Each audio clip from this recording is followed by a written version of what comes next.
Hello, I am Karan Upadhyay. Welcome to my YouTube channel digital education goals.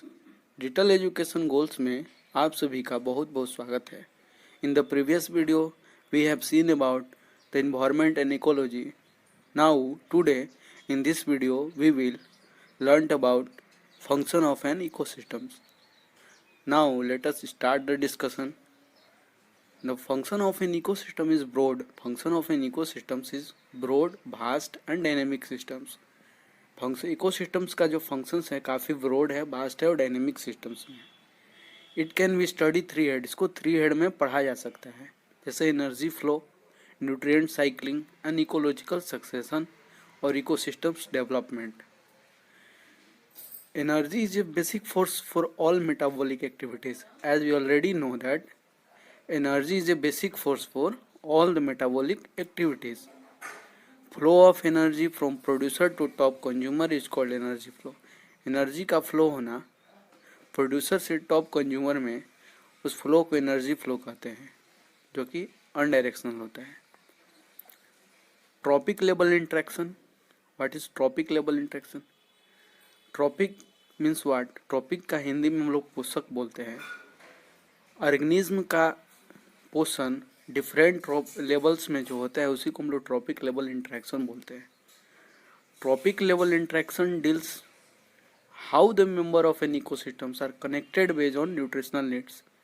कैसे जो ecosystems के जो members हैं, ऑर्गेनिज्म हैं, वो न्यूट्रिशनल नीड्स से कनेक्टेड हैं, कैसे उनको भोजन की ज़रूरत होती है। इस प्रोसेस को ट्रॉपिक लेवल इंट्रैक्शन कहते हैं। आज हम लोग इसमें पढ़ेंगे। ऑटोट्रॉप्स। ऑटोट्रॉप्स क्या है? Green plant, that is a producers. Heterotrophs is herbivorous, that is a primary consumers. Heterotrophs carnivorous, that is a secondary consumers. And heterotrophs carnivorous is also one another forms of tertiary consumers. Energy का flow होना trophic level में, producer से trophic level में, उस process को trophic level interaction कहते हैं। Energy is always flowing from lower producer to higher herbivorous और कार्निवोरस। एनर्जी का हमेशा फ्लो होता है लोअर लेवल से हायर लेवल की ओर, और never flow in the reverse direction. Reverse direction में एनर्जी का फ्लो नहीं होता है। Now move to the trophic level interaction involve in a three concept. Trophic level interaction three concept में इन्वॉल्व है: food chain, food web, ecological pyramid. Food chain क्या है? Ecosystems में जितने भी ऑर्गेनिज्म हैं वो एक दूसरे से रिलेटेड हैं फीडिंग मैकेनिज्म के थ्रू, और trophic level one organism become food for other organism. Tropic level में एक ऑर्गेनिज्म दूसरे ऑर्गेनिज्म के ऊपर निर्भर हैं, उस प्रोसेस को हम लोग फूड चेन कहते हैं। A sequence of organism that feed one another forms, that is called a food chain. Organism का सीक्वेंस फूड को फीड करने के लिए एक दूसरे के ऊपर निर्भर जो होते हैं, उस सीक्वेंस को हम लोग फूड चेन कहते हैं। Food chain start with producer and and with the top carnivorous. Food chain जो होता है प्रोड्यूसर से शुरू होता है और टॉप कार्निवोरस के ऊपर जाकर ख़त्म होता है। सीक्वेंस होता है ऑर्गेनिज्म का फूड को ईट करने का जो सीक्वेंस होता है, उस सीक्वेंस में फूड एनर्जी का जो ट्रांसफ़र होता है उसको हम लोग फूड चेन कहते हैं। The plant convert solar energy into chemical energy by the photosynthesis. Plant क्या करता है कि सोलर एनर्जी को कन्वर्ट करता है केमिकल एनर्जी में। उस प्रोसेस कौन से प्रोसेस की मदद से? तो फोटोसिंथेसिस की मदद से। Small herbivores consume plant matters and convert into animal matters. And these herbivores eaten by the large carnivores. Now, grazing food chain and detritus food chain. Food chain have the two types: grazing food chain and detritus food chain. Grazing food chain में क्या होता है? Consumer which start the food chain and utilizing the plant or plant part as their foods. Consumer which start the food chain. जो consumers होते हैं और food chains में plants को पार्ट को फीड करते हैं, और उस प्रोसेस को ग्रेजिंग फूड चेन कहलाता है। This food chain begin from green plant at base and primary consumer is herbivorous. Herbivorous is feeding the producers, that is a green plant. This process is known as grazing food chain. In terrestrial ecosystems, grass is eaten by caterpillar and which is eaten by lizard and lizard is eaten by snake. यहाँ पे example grazing food chain का यह है कि grass जो है caterpillar के द्वारा खाया जाता है और लिजार्ड जो है कैटरपिलर को ईट करता है और लिजार्ड को ईट करता है स्नैक। यह जो प्रोसेस है वो ग्रेजिंग फूड चेन को रिप्रेजेंट करता है। Detritus food chain, detritus food chain क्या है? It is start from dead organic matter of decaying animal and plant bodies consume by micro organism. जो हमारे इन्वायरमेंट में डेड ऑर्गेनिक मैटर जो होते हैं, जो एनिमल मर जाते हैं, डिकम्पोज हो जाते हैं, उसको फीड करता है माइक्रो ऑर्गेनिज्म। वही माइक्रो ऑर्गेनिज्म को हम लोग डिकम्पोजर बोलते हैं। उसी का सब दूसरा नेम है detritus. Detritus means the organism who feed the decomposed organic matter which is present in our environment. Now example of detritus food chain here is litter who is eaten by earthworm, and earthworm is eaten by chicken and chicken is eaten by hawk. Now food web. food web क्या है? तो food web यह है कि more than one alternative for food, organism who depend more than one alternative for the food, that organism is known as, this process of organism eating of organism, that is known as food web. यह जो process एक जो environment में हमारे organism होते हैं वो भोजन एक से अधिक ऑर्गेनिज्म के ऊपर डिपेंड होते हैं भोजन के लिए। उनसे क्या होता है कि उनका जो सर्वाइवल का चांस होता है इंक्रीज हो जाता है।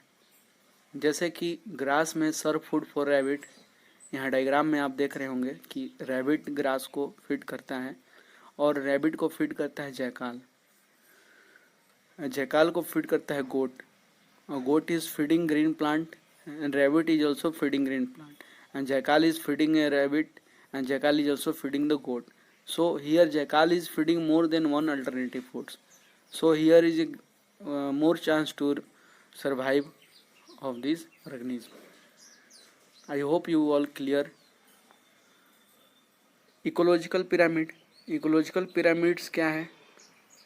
The step of tropical level expressed in a diagrammatic way of referred as a ecological pyramid.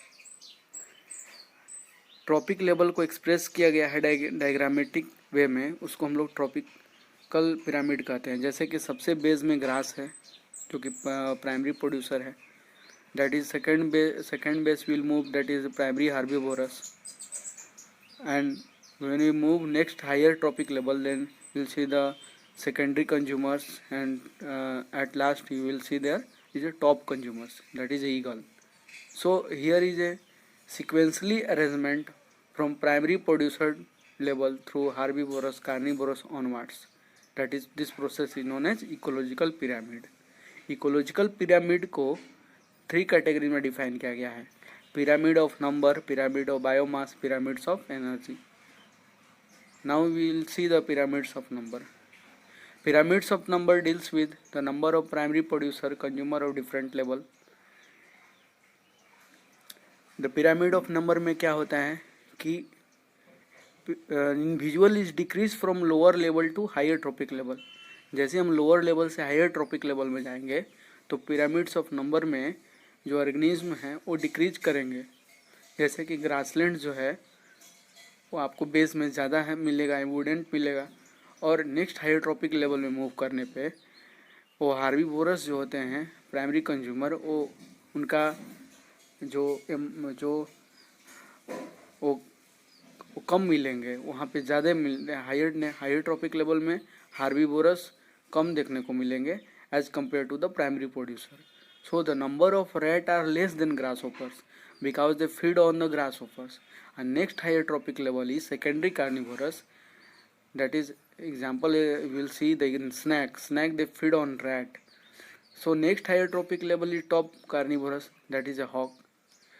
So So here when we will move to the upper side of the trophic level from primary producer to the top carnivorous, then we will see that the number of organisms is decreasing as we move to the top. Now let's see in the diagram.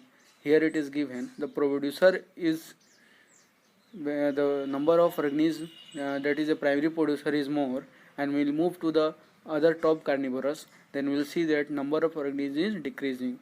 In the top carnivorous there is only one, that is eagle is looking there.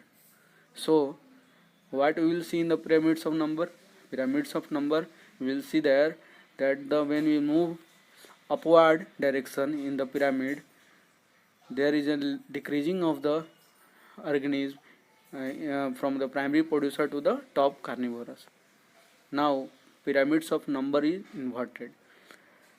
In the number inverted in the pyramids, there is a producer which is less, and when we will move next higher trophic level, then herbivorous will be increased, and herbivorous who feed the parasites, then there will be more number of the parasite in the secondary consumers, and we will move top consumers, then we will see there the top carnivorous, their number is increasing. So here diagram is representing in the pyramid of number is inverted. In this diagram is representing that there is a base of pyramids and dependent herbivorous, example bird, in the next higher trophic level, and it is followed by the parasite in the next trophic level. In this pyramid, number of individual is increased from the lower level to the higher trophic level. It is very difficult to count all the organisms in the pyramid of number. बहुत मुश्किल होता है हर organisms को count करना pyramid of number के अंदर, क्योंकि pyramid of number does not completely define the trophic structure from an ecosystems. अब pyramids of biomes की बात करें तो pyramids of biomes में ड्राई वेट के अकॉर्डिंग ऑर्गेनिज्म को ट्रॉपिक लेवल में रखा गया है, और इसको मेजर करते हैं ग्राम पर मीटर स्क्वायर. अपवर्ड पिरामिड्स क्या है? तो upward pyramids, the pyramids of biomass has large base primary producer with small trophic level perched on top. Upward pyramids में the pyramids of biomass in terrestrial ecosystems में producers का amount बहुत ज़्यादा है, और when we move top carnivorous then we will see that the top carnivorous organism is less as compared to the primary producers and primary herbivorous, primary carnivorous. So here dry weight of the producers is much greater than the dry weight of top carnivorous. Here is simply we can say. Inverted pyramids in aquatic systems. In inverted pyramid in aquatic ecosystems, producers is amount of producers is more, and their amount of producers is more, and their dry weight is less than as compared to the top carnivorous. The dry weight is higher in the top carnivorous. Here you can see in the diagram the producer is very more, and but their dry weight is very less, and the top carnivorous the producer is very less, then their dry weight is very more. Nutrient cycle क्या है? Nutrient cycle where energy and matter are transfers between living organisms and non-living part of the environment is known as nutrient cycles. यहाँ पे energy का transverse होना living organism और non living part of the environment के बीच में, इस process को nutrient cycle कहते हैं. जैसे एनिमल और प्लांट्स न्यूट्रिएंट्स फूड्स को जो सॉइल में प्रेजेंट होता है उसको फिट करते हैं और रिलीज कर देते हैं इन्वायरमेंट के अंदर by cause of death and decompositions की मदद से, with the help of death and decomposition. जब ऑर्गेनिज्म का डेथ हो जाता है, डिकम्पोज हो जाते हैं ऑर्गेनिज्म, जैसे एनिमल्स एंड प्लांट्स जो होते हैं मर जाते हैं, वो डिकम्पोज जाते हैं, तो वो फिर से अपना जो न्यूट्रिएंट्स है रिलीज कर देते हैं इन्वायरमेंट के अंदर. तो यह जो प्रोसेस होता है उसको न्यूट्रिएंट साइकिल कहते हैं.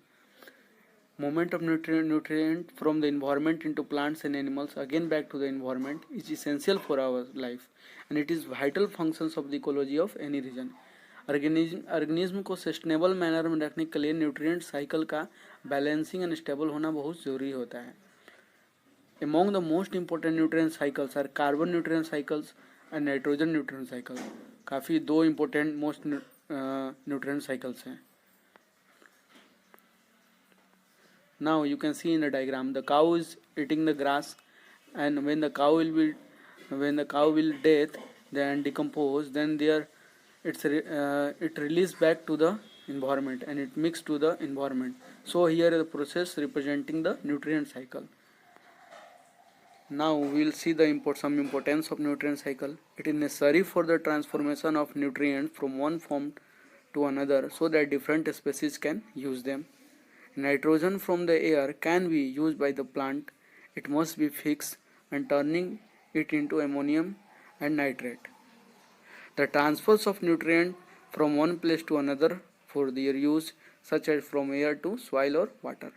The role of nutrient cycle is in keeping the ecosystems balanced by storing nutrient from later use. Nutrient cycles का ecosystems को balance करने में काफ़ी help होता है. Nutrient cycles, living things communicate with abiotic elements. Living things का abiotic elements के साथ communicate करने में काफ़ी helpful होता है. So here are some importance of nutrient cycles. So thank you for watching my video. Please like and share and subscribe. अगर video अच्छा लगा तो प्लीज़ लाइक कर दीजिएगा. Thank you.